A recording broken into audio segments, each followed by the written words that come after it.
Welcome to day 8.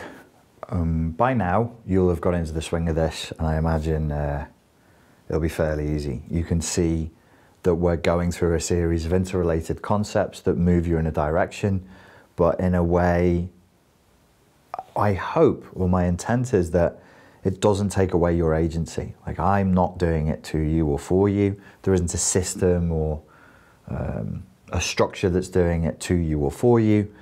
You're doing it. And you're doing it really with very, very simple, non-invasive methods that are low economical output. That's a fancy way of saying they're free. They're free. You can sit and breathe. You can sit and meditate. You can pick up a pen and a piece of paper and you can write and you can think and direct your brain in a certain way.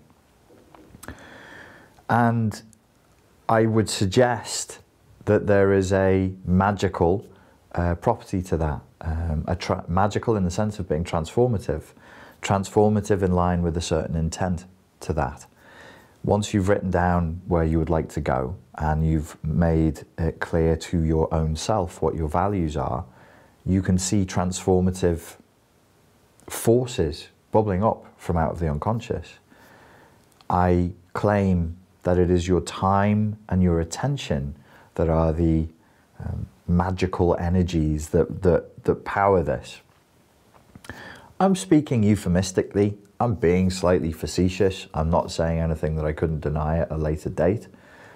But there is a level of naive earnestness to this. I have seen in my own life, if we include magical to be, you know, somebody going from very, very depressed to living a fulfilling life, from somebody whose life who doesn't work, is not working, to getting back to their creative endeavors.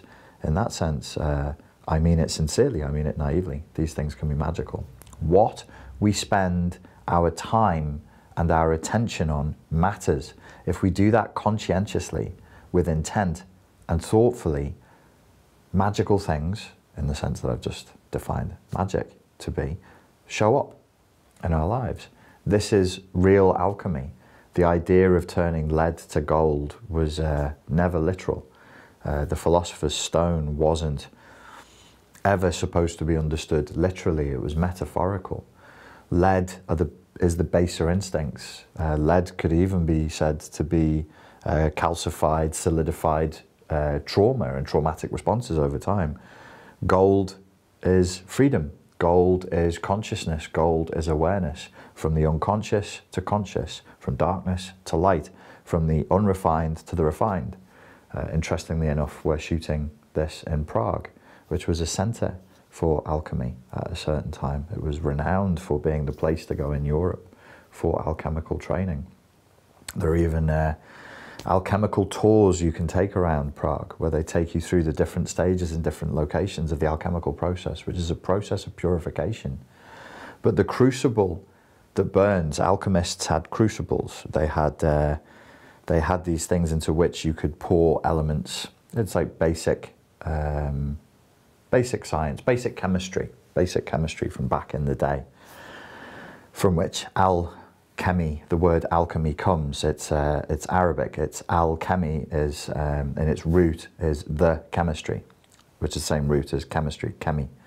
And they would have these things in which you would burn different elements, heat them up to a high temperature, and they would separate. They would separate, and then they would become separate. Here's an English lesson. What is the fire that burns? It is conscious awareness. How do we cultivate conscious awareness? By becoming very disciplined and directed with what we choose to spend our time and our attention on.